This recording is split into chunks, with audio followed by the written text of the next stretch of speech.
We're living in a period where knowledge is increasing, as it talks about in the book of Daniel. I feel like we're living in what it describes in the book of Acts, where it talks about the restoration of all things. Can you read that, Michael? Yeah, I think want to we're read living that. in that period of history. Because this is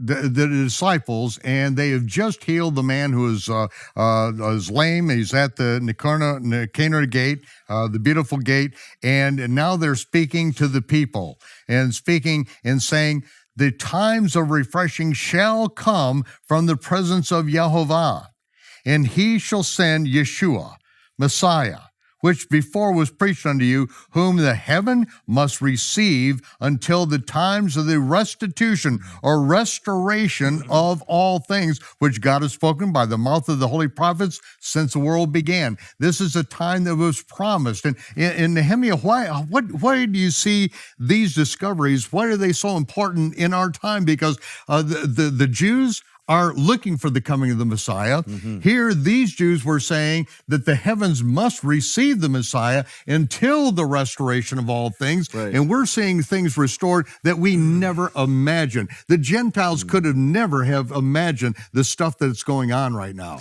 Well, Michael, I see this as part of a pattern, a pattern of history of restoration. And it's interesting. He doesn't just say this isn't a new doctrine. He says this restoration is something spoken of by the prophets. So when I hear that, I say, well, which prophets? And I look at what's happened really since starting in the 1800s. We had the return of the Jews to the land of Israel. They were scattered throughout the diaspora and began to return in large numbers in the 1800s. We have the restoration of the Hebrew language, which is prophesied in Zephaniah. We'll get to that in a minute. The return of Jewish sovereignty after 2,000 years, the liberation of the Temple Mount and the rest of Jerusalem. I mean, we have a psalm about how Jerusalem is united as a city, and it actually happened in 1967. Mm-hmm. The restoration of the calendar, the restoration now of the name, and the discovery of these Hebrew Gospels. I have to wonder if this isn't part of this whole pattern of restoration. And I'm not a Christian, I'm not a Messianic Jew, but I'm seeing these restorations of these ancient Hebrew documents. I think this could be part of the pattern. And it gets me excited, Michael, because I asked the question, Michael, what's next? If we've seen all these things restored in our lifetime, many of these in my lifetime, things you'd never expect to have happened. I mean, I've shared this with you before on the program about how in the 80s, the Jewish leadership was talking how it would take centuries to liberate the Jews from the Soviet Union. And now over 1 million Jews have returned.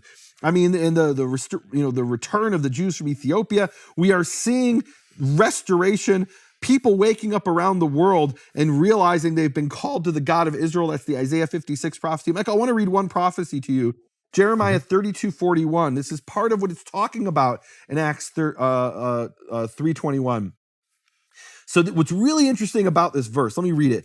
And this is talking about the return of the exiles, God bringing the exiles back and planting them in their land. He says, I will rejoice over you to do good to you, and I will plant them in this land in truth with all my heart and with all my soul. And you know, Michael, in the entire Bible, it talks repeatedly about loving God with all your heart and all your soul. It's in the Shema. When they asked Yeshua, what's the most important commandment? He said to them, Shema Yisrael, Hear, O Israel, Yehovah Eloheinu, Yehovah Echad.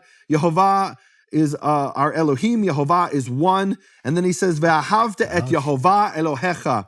And you shall love Yehovah with all your heart, Ubechol nafshecha ubechol meodecha, and with all your soul and all your might. And in all of the entire Bible is only one place where God says he will do something with all his heart and all his soul. And that is planting the people of Israel back in their land. So when we hear, that's not some small trivial thing. That is the only thing God ever said he'll do with all his heart and all his soul. And he's done it. It's begun to happen. It hasn't been completed. We still have millions of Jews in the diaspora and the 10 lost tribes. And so there's ways to go, but it's beginning to happen, and God does that with all his heart and soul. Oh, that's incredible. And Jeremiah 32, this is right after he receives the revelation that his cousin is going to come in to the prison and offer for Jeremiah to buy some land, and he puts the title deeds in earthen vessels and to bury it in that land. And he says that this is going to happen, that Israel's going to come back one day. And yeah, and I love that prophecy because I know where Jeremiah was from. I've been to that place, the village of Anatot, and it talks. I mean, it's an incredible image there. They're buying and selling land, and they're like, "You're gonna want to buy land? This is worthless. The Babylonians are about to take the land." Right, they got the siege wall around Jerusalem. Right, you want land? I mean, it's like buying swampland in Florida, right? I mean, what would you want this for? And his point is that this prophecy will be fulfilled. Yeah. And now we look Amen. back, and the prophecy has been fulfilled. Now the nations of the world don't want this. They're murmuring and they're speaking against Yehovah and against his Messiah, like it talks about in Psalm 2. They wanted to, the UNESCO has made this proclamation that the Jews have no historical connection to Jerusalem. Jeremiah wrote this, whether you believe in God or not, there's no disputing Jeremiah wrote this in around 586 BC. We know the date from archaeology. So he wrote this in 586 BC. And he's talking there about how God will do this with all his heart and soul, plant the Israelites back in their land. And UNESCO says that there's no connection between the Jews and the land. What are they talking about? I mean, it's insanity. I mean, I feel like sometimes I'm in that movie with Planet of the Apes. It's a madhouse in here, a madhouse. I mean, you're dealing with the United Nations. They are delusional. Well, they need to pass a resolution here against ignorance and stupidity, but they'd have to no jail members. them all. Right. Okay. That's it. So Zephaniah 3:9 is one of the key prophecies in the Bible about the restoration of all things that he talks about in Acts 3:21. For then I will turn to the ki az efoch el amim safa brura. For then I will turn to the people's pure language, likro kulam b'shem Yehovah la'avdo shchem echad. To call all of them upon the name of Yehovah to serve him with, literally says, one shoulder. And the image there is everyone is standing shoulder to shoulder in a line, serving Yehovah together. Now, what is the image here of Zephaniah 3:9? When I read this, it's immediately clear to me that Zephaniah 3:9 is an undoing of the curse of the Tower of Babel. What happened at the Tower of Babel in Genesis is all the nations came together and they had one language, and that language was Hebrew. And what did they use that Hebrew for? They said, let's build for ourselves a name and we'll rebel against God.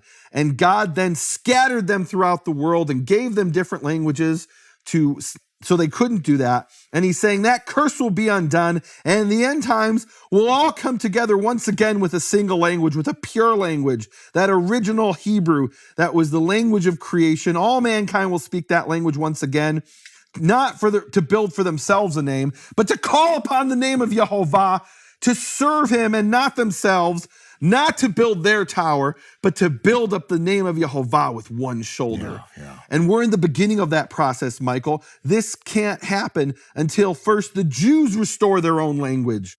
There was this big debate in the 1800s in the Jewish world in Europe. There were 4 daily newspapers in Hebrew. People couldn't speak Hebrew, but they could read and write in Hebrew. And people said, wait a minute, this isn't our language. That's some language of some ancient prophets who are now dead. We should make Yiddish the national language of the Jewish people. And the Jewish people as a whole rejected that. They said Yiddish was the language of the exile, the language of the diaspora, the language of our slavery. We must restore the pure language of the prophets. And I believe that's part of what's going on here. This is part of the prophecy of Zephaniah 3:9. We're witnessing it happening in front of our eyes, almost in slow motion. One more prophecy, Michael. Zechariah 14, verse 9. I love this prophecy. And this is part of all the prophets have spoken from the beginning. This is a restoration. Like this is what Acts 3:21 is about. If they know this. They know this. Absolutely. Now, I'll tell you one of the reasons I love this verse, Michael. It's actually the closing verse of the daily prayers in traditional rabbinical Judaism. Now, I was raised as an Orthodox Jew, but at a certain point in my upbringing, I'm like, all these prayers. I mean, we would have prayers 3 times a day, every day. And it was prayers by rote. And I would often come at the end because I was ditching. I just couldn't do it standing there for 45 minutes, the same prayers day after day by rote. But I would come to this and it would be sung. It's part of the Adon Olam. V'haya Yehovah lemelech al kol haaretz. And it shall come to pass that Yehovah will be king over the entire earth. Bayom hahu Yehiye Yehovah echad. And on that day, Yehovah will be echad. He'll be one, ushemo echad. And his name will be one. And the rabbis in the Talmud talk about this. I only discovered this later, that in the Talmud, they say, what does this verse mean, his name will be one? And I talk about this in my book, Shattering the Conspiracy of Silence. What does it mean his name will be one? They say, today in the exile, we call upon, instead of saying Yud-He-Vave, we say Adonai. And in the end times, we'll all call upon the name, the entire earth, all mankind. His name will be one. We won't read the letters Yud-He-Vave and speak them as Adonai. We'll speak them the way they're written, with those vowels, Yehovah.